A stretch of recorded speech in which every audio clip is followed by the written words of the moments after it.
without this kind of foundation, it would just be a number of isolated researchers scattered around the country doing different things. And having the Focused Ultrasound Foundation provides a critical mass and one place for all of this research to sort of come together and follow a route with everyone working together. Welcome to Curing with Sound, a podcast presented by the Focused Ultrasound Foundation. I'm your host, Allison Preston Smith. In honor of Breast Cancer Awareness Month, we are highlighting groundbreaking research using focused ultrasound in breast cancer treatment.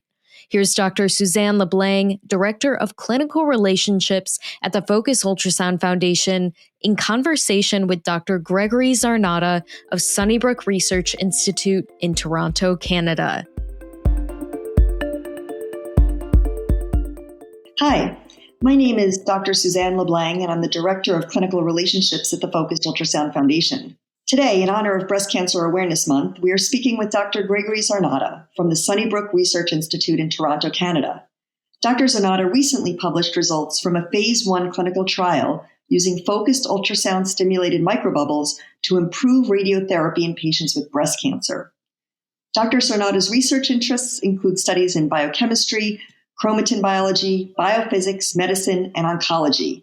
In addition to being a senior scientist in physical sciences, he is an MD in the Department of Radiation Oncology with applied research in breast cancer patients. As part of this concentration, he is conducting research using ultrasound imaging and spectroscopy at conventional and high frequencies to detect cell death in response to chemotherapy. In the work he is discussing today, he is using focused ultrasound to enhance the effects of radiation in breast cancer research.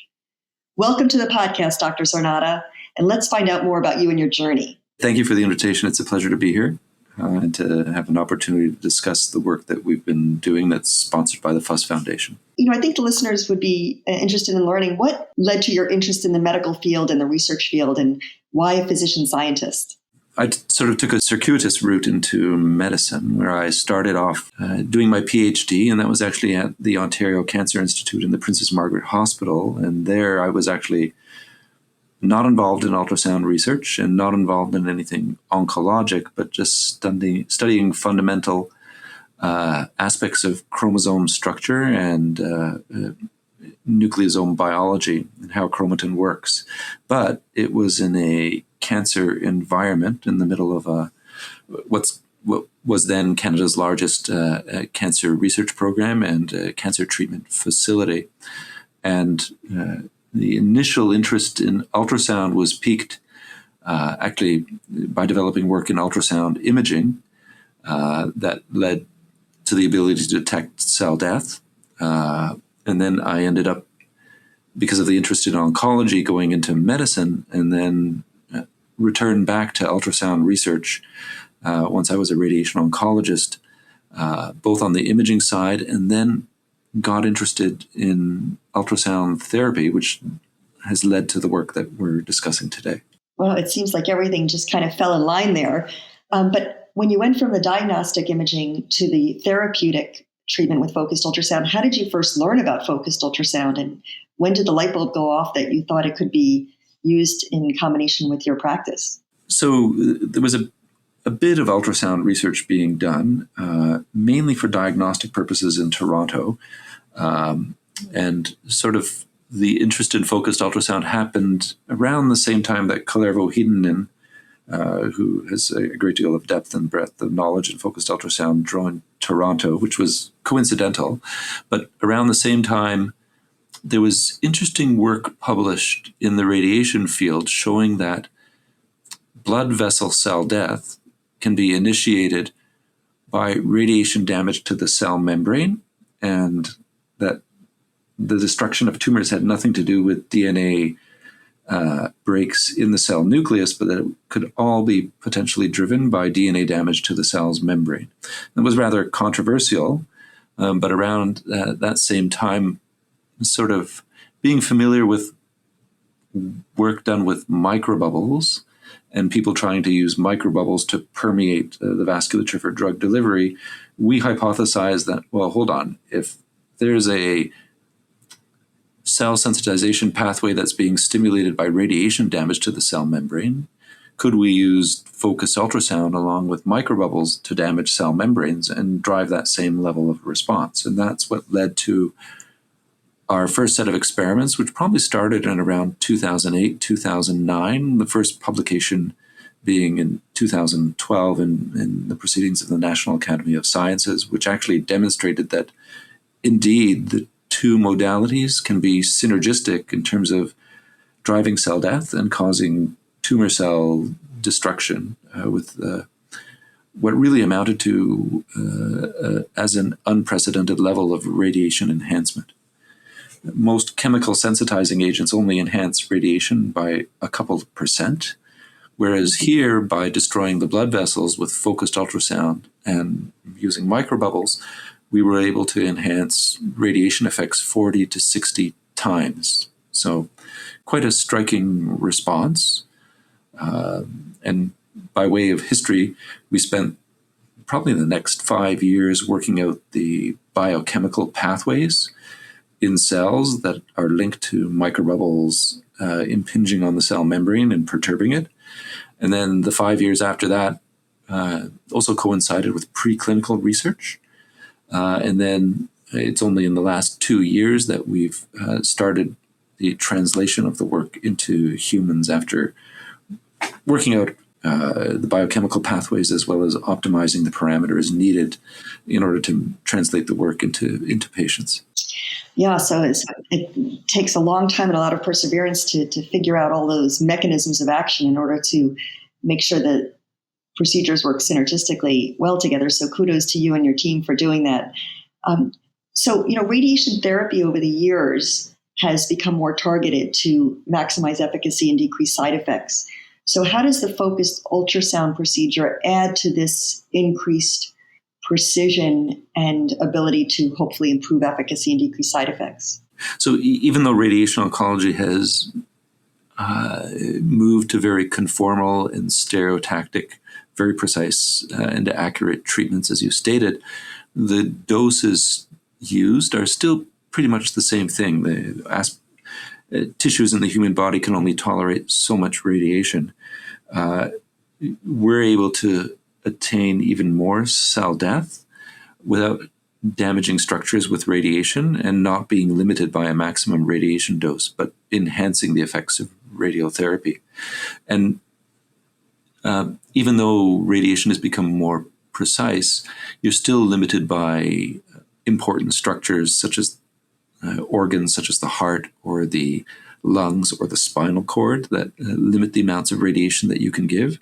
And so now we're able to potentiate doses that are otherwise limited by using focused ultrasound. And of course, the conformality of focused ultrasound far exceeds that of even radiation.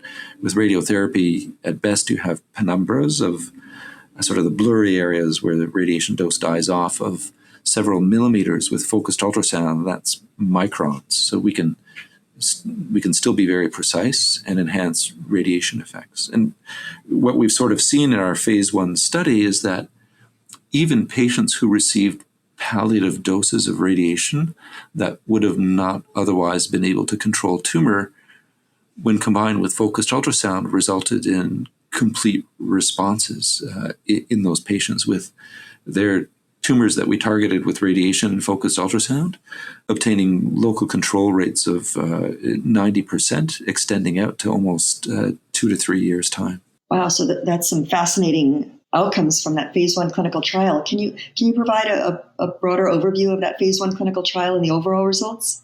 Sure. So that phase 1 clinical trial involved women with breast cancer that were receiving radiation. So they may have been patients who were ineligible for surgery or who had breast cancer recurrences in the chest wall locally, or could have had metastatic deposits of breast cancer in the chest wall, thorax, or other parts of their body that were being treated with radiotherapy. We combined that with 2 to 3 sessions of focused ultrasound, and most women had 5 to 10 days of radiation and doses anywhere from 2,000 centigrade, which is a palliative dose, to 3,500 centigrade, which is a sort of a curative dose.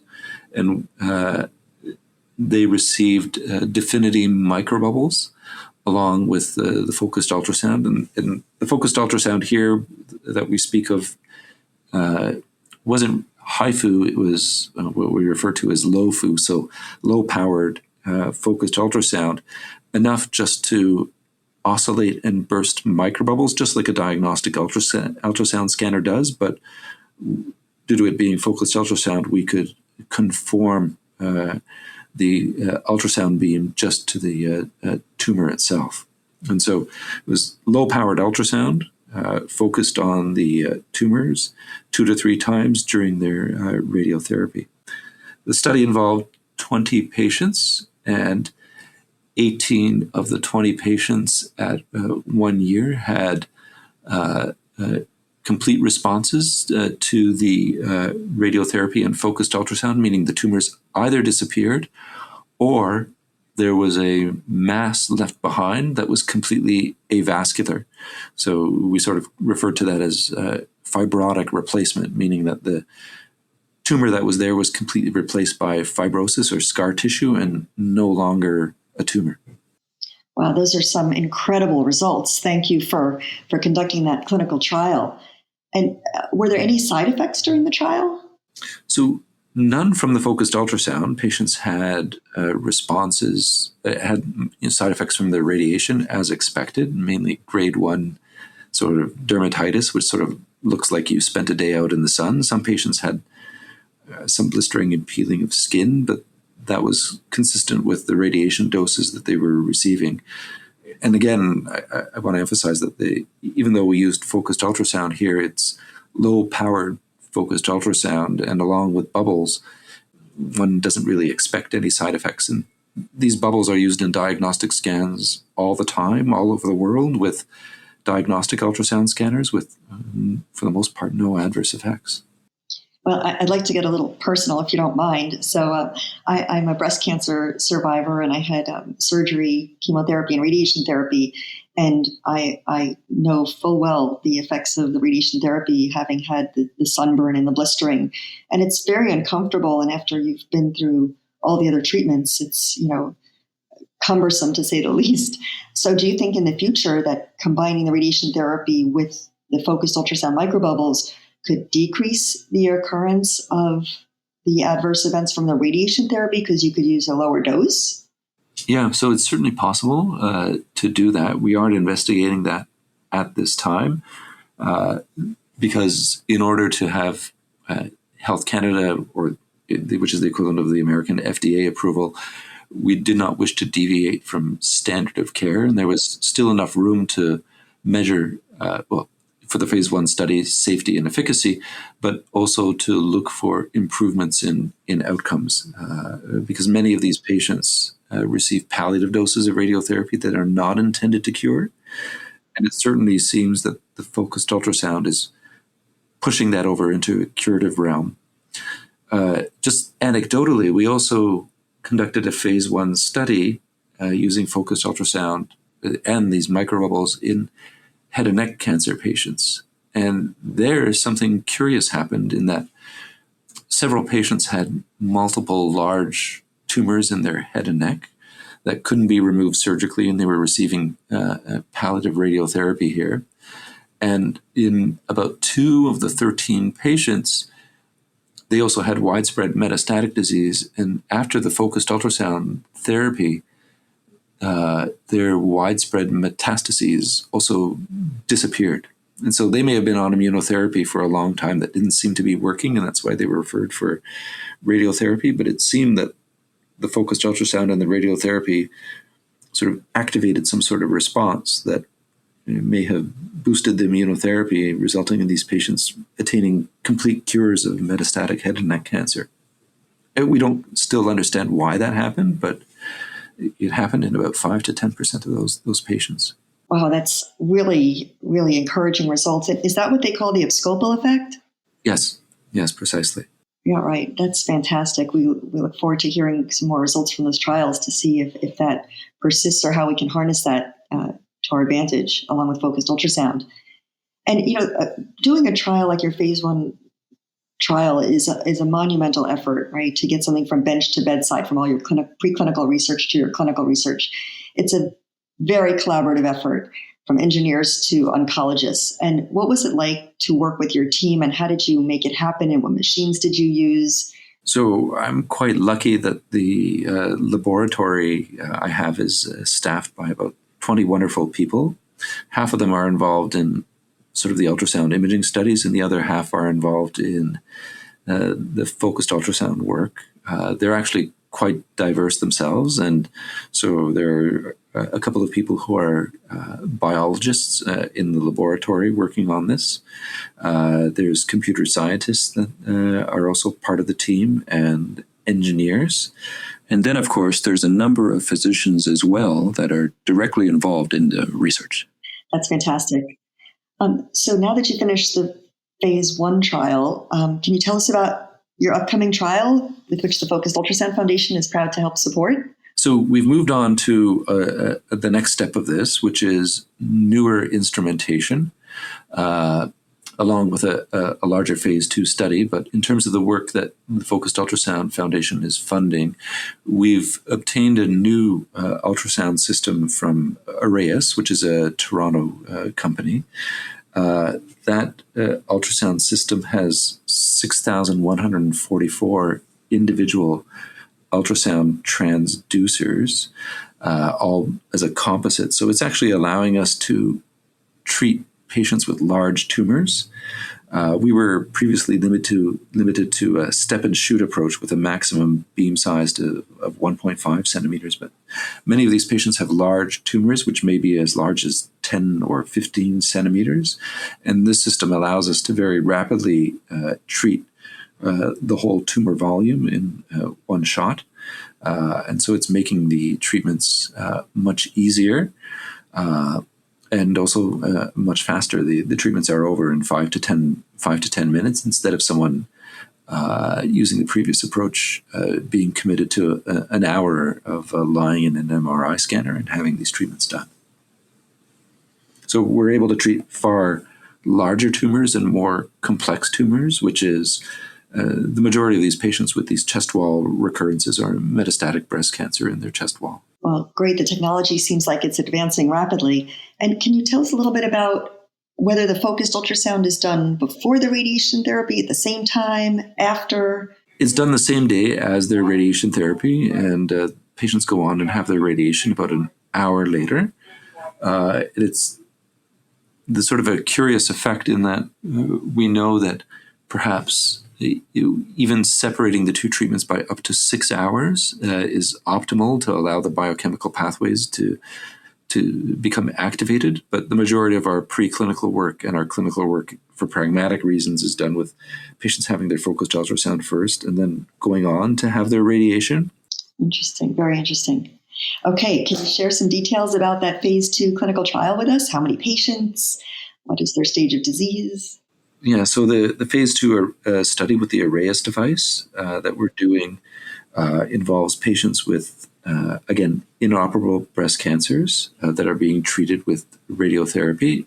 And so this may mean patients who have recurrences that are not going to be treated surgically. So the focused ultrasound may be done before they're receiving their chemotherapy, or it may be patients who are receiving chemotherapy and not having a response, or who have had chemotherapy and have had a good response, but there's still residual tumor left behind, and they're receiving focused ultrasound and radiation.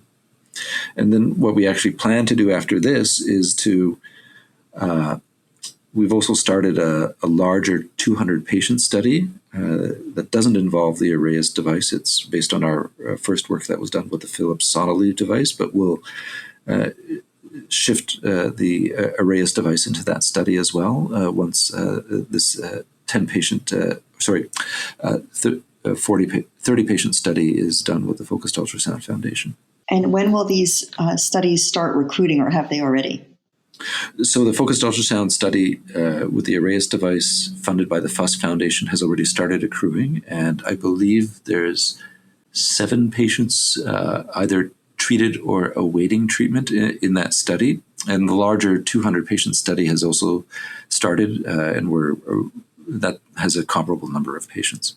Is this study only open to Canadian citizens, or can non-Canadian citizens apply for it? It would be open to anyone eligible to have their radiation in Canada. And so that varies from time to time, depending on what the individual hospital policies are in regards to citizens. But if someone has a Canadian doctor here prescribing their radiotherapy, even if they're from out of country, they should be eligible. Okay, great. We look forward to following the progress on that. Can you talk a little bit about some research you're doing to help detect cell death from the procedures that you're doing? And how can we confirm that we're doing what we want? So we've developed imaging methods that rely on quantitative ultrasound. So looking at the fundamental raw radio frequency data from an ultrasound transducer before it's converted into an ultrasound image. And so that's work that was developed in Toronto by Michael Kolios and myself, but also relies on background work that was done at the University of Illinois and also at the Riverside Research Institute by a number of people over the years. And so we adapted those methods to detect cell death. And so we've applied those to patients receiving radiation, but primarily the majority of our publications deal with another aspect of cancer therapy, which is chemotherapy. And there we've developed those methods to predict and monitor the responses to chemotherapy.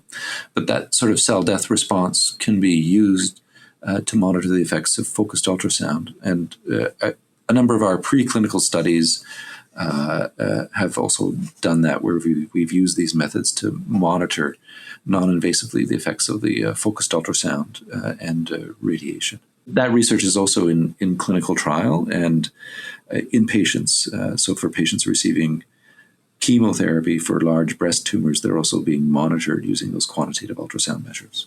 Oh, that's fascinating. And can you tell us a little bit about how quickly after, let's say, the radiation therapy and the focused ultrasound treatments, can you start to detect cell death? As early as 1 week. And those same methods, also interestingly, can actually be used to predict upfront whether patients are going to have a response or not to the particular treatments. But in terms of detecting cell death, 1 week afterwards. In the preclinical work, it's within 24 hours you can begin to see changes in quantitative ultrasound, which are characteristic of cell death. In patients, we validated that out at 1 week. And we've also applied these methods to the patients in the head and neck radiation studies that I alluded to, and should be publishing that shortly. Oh, we look forward to seeing that publication. And it seems to me, and please help us understand this better, that if you can see the effects of the focused ultrasound enhanced radiosensitization after 1 week, would you then kind of do precision medicine and change the protocol moving forward? So you may not need to deliver radiation to the area that's died within that week, and you could use it for another area and kind of change the procedure as you're going along to maximize efficacy and decrease side effects? Yeah, that's precisely the idea behind that. We haven't done that in clinical trial yet with radiation, but we have with the chemotherapy, where the quantitative ultrasound results have been provided back to the treating medical oncologist as part of a randomized controlled trial. And the interim analysis of that has just been published this past summer. And there in the arm where patients had the quantitative ultrasound conducted and the results were shared with the medical oncologist, in the patients where they intervened, they were able to convert patients who weren't having a response to their chemotherapy to ones that did, either by switching the chemotherapy drug or moving faster to the second phase of the intended chemotherapy, or stopping the chemotherapy and sending patients for surgery and then giving them chemotherapy afterwards. So the whole idea behind that is, as you stated, it is possible to use ultrasound for precision medicine, not only with focused ultrasound to target specific areas, but with ultrasound imaging for feedback, which can be used to adapt treatments. Oh my God, that leads to so much hope in the future for patients, because many breast cancer patients, as well as other patients suffering from cancer, usually have multiple treatments for their cancer, right? The 4 pillars of cancer treatment are radiation therapy, surgery, chemotherapy, and immunotherapy. So not only can focused ultrasound help address some of these 4 pillars individually, but in addition to the therapeutic focused ultrasound, what you're saying is your ability to image the effects of it will play a major role in figuring out that combination of these 4 pillars of cancer treatment. It seems as though you're just pushing the envelope forward in so many different ways. Well, Toronto has the good fortune of being designated a focused ultrasound facility through the FUS Foundation, and we have a number of great investigators here. So apart from my laboratory, there's Megan O'Reilly, David Gertz, and Claire Vohedinen's laboratories that are all working on different aspects of and different clinical applications of focused ultrasound. So it's a really good environment up here at Sunnybrook for focused ultrasound research. And we also now are at Sunnybrook, Canada's largest radiation oncology facility with it's close to 15,000 courses of radiation delivered per year and over 10,000 new patients treated per year. Wow. Well, thank you for helping so many people. So that's fantastic. So how can our audience keep up with you and your research? I think the Focused Ultrasound Foundation will be providing updates on the work that they're sponsoring. We also have there's the Sunnybrook web pages, and some of this is funded through our Terry Fox program project grant in ultrasound and MRI, and it actually has a website which I'll be happy to share. People can see all the publications there as well. Great. Well, thank you so much for taking the time to speak with us and share more about this really important research across all cancers, but especially in light of Breast Cancer Awareness Month. So I personally thank you, and on behalf of the Focused Ultrasound community, thank you for your dedication and passion to this area, and we look forward to following your progress.